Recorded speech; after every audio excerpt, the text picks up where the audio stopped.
All right, so my Houston Rockets. You're a Houston Rockets. If you're a Houston Rockets fan, I don't know why you're not. They have the number 1-2 pick in the NBA draft.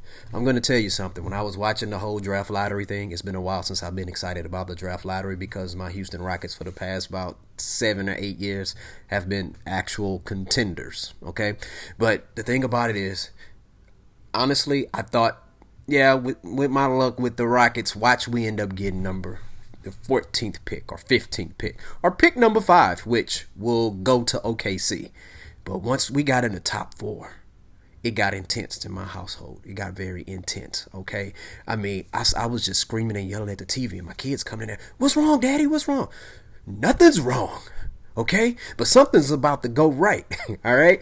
And we almost got the number 1 pick, but we got the number 2. But guess what? Thank God this is a draft where, to be honest with you, I think it's a good enough talent in this draft where I think there's at least about 6 or 7 impact players in this first round. Okay, what I mean by impact players, I'm not talking about players that are just role players. I think seriously we got about 6 to 7 potential future all-stars in this draft. Okay, maybe 5. All right, but anyways, of course, I'm like everybody else.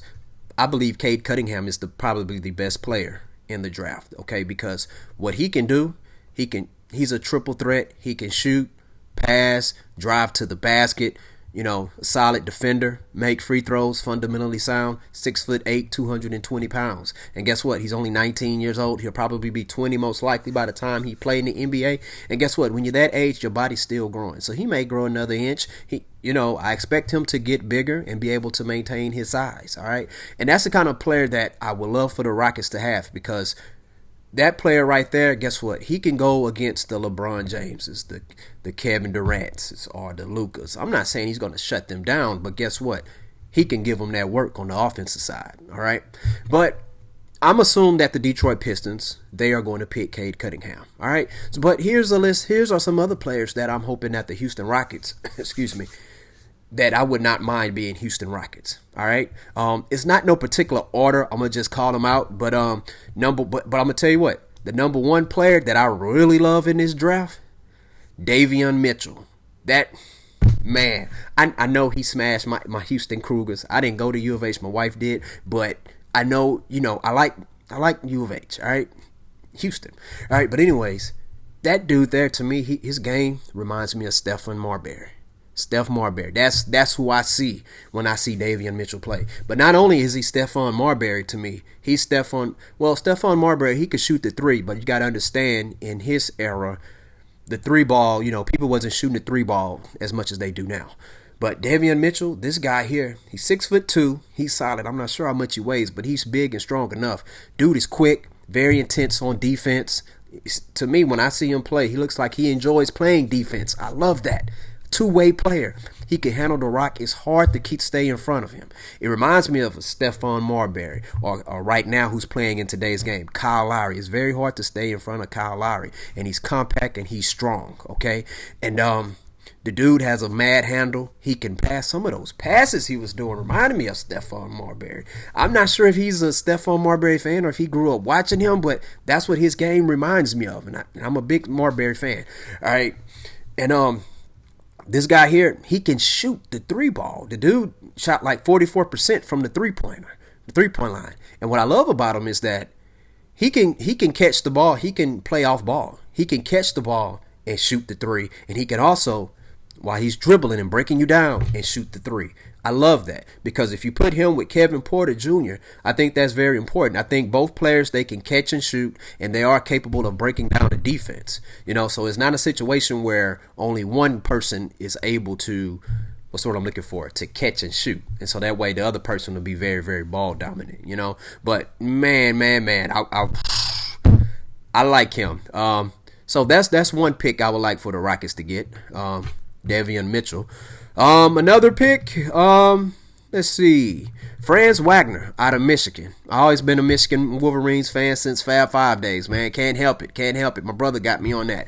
But Franz Wagner, man, the dude is a very good defender. Good, solid defender. Good passer. Excellent shooter. He got a solid handle for a big, all right? And guess what? The dude is tenacious on defense. He loves playing defense. Here I go again. You see where I'm going? The Rockets, see right now, I don't think the Rockets, outside of Jason Tate, they don't have really anybody on their team that's a true two-way player. I like Christian Wood, but I think he has a lot to improve on defense. All right.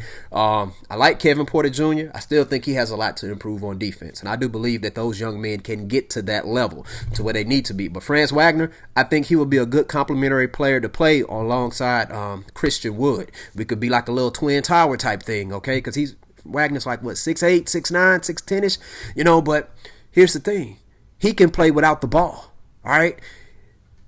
He can shoot deep. You remember when the Rockets had Ryan Anderson? I think Ryan Anderson was probably the most recent Houston Rocket that can stretch the floor like any other player on the Rockets could. Harden could shoot the three. CP3 could shoot the three. Covington could shoot the three. Ariza could shoot the three.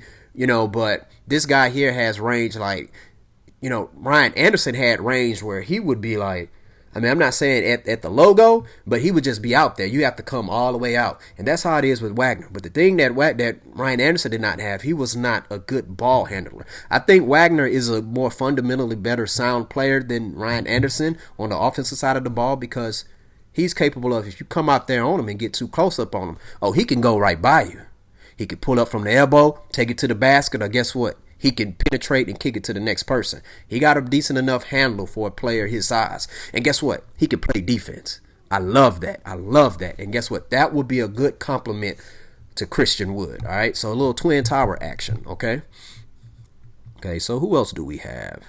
Another player that I like Keon Johnson out of Tennessee. Man, like when I see Keon Johnson, his highlights, let me tell you something. His highlights, all right, reminds me of Kobe Bryant's rookie year highlights. Remember his rookie year when he has like 6 or 7 points a game? Seems very, very raw, the athletic ability is like out of this world, okay? But I'm like, wow, the first highlight I saw of him, I'm like, that looks like Kobe-esque, look like some Kobe Bryant type stuff in his rookie year. Okay, I'm not talking about when he became the Mamba and 5-time champion, no. Can Keon Johnson get to that level? We don't know. Maybe. But and I'm not saying he's going to be Kobe Bryant, but when I see his highlights, that's what they remind me of, okay? And I'm like, man, this is he is explosive. He looks like he's a solid defender. Even when he can get to the basket, and the thing about it is, when this dude gets to the basket and penetrates and gets to the rim, it's so beautiful, man. It's like, if you're stopping him from dunking, this guy here still has enough hang time to where he can just hit you with a finger roll or something, So imagine like him playing alongside Kevin Porter Jr. in that backcourt. Here's the thing, he won't, I'm not sure how skillful he is as far as catching and shooting. He doesn't have to be Klay Thompson or Ray Allen, right? But if he's open for the three, be able to knock it down. Or, if he can just penetrate to the basket and, knock down a nice elbow jumper or something like DeMar DeRozan or Chris Paul or something like that, I think that would be cool. But his athletic ability is amazing. It's off the charts. I could see Kevin Porter Jr. throwing lobs up to him all day, every day, highlights all over the place, right? So I like him. I think he's going to – I like him. I wouldn't mind the Rockets getting him, okay?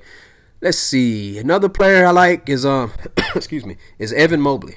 Mobley, man, let me tell you something about Mobley. Like Mobley, he reminds me of Chris Bosh. All right, for real. I think they're about the same height, but this dude here, like, he goes into the post. And Chris Bosh used to go into the post a lot before he became a stretch four when he went to Miami. But this dude here, man, like, he can shoot the three.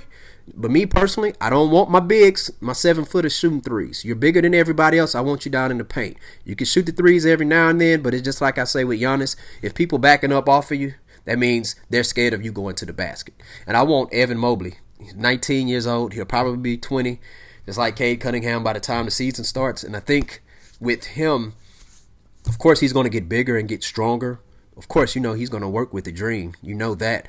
I hope he gets to work with the Dream and Yao. All right. But this guy here, man, he can handle the ball enough to where he can grab the rebound and he can take it coast to coast and yam on you, man. Just yoke on you. You remember they used to say that back in the day? Got yoked on him, man. But I like his game, man. He got a nice soft touch around the basket, solid defender based on what I saw. I think he averaged like 3 blocks a game. I mean, can the Rockets use that? All right. I think he could play good alongside Christian Wood. Christian Wood, man, that dude there is explosive. What I would like to see, what's the cool dynamic about those two playing together is that Christian Wood can knock down the outside J.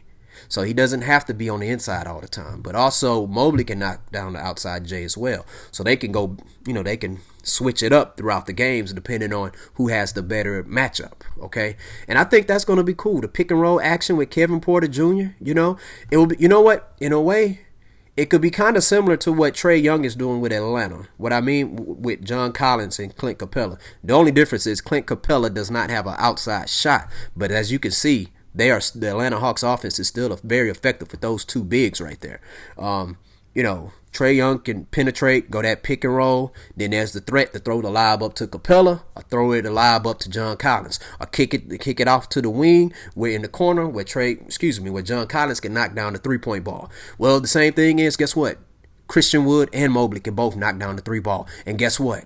They're both capable of just yoking all over your face. Okay, and embarrassing you, right? So I like that move. I wouldn't mind if the Rockets got him. I think that'll be a pretty good Twin Tower dynamic.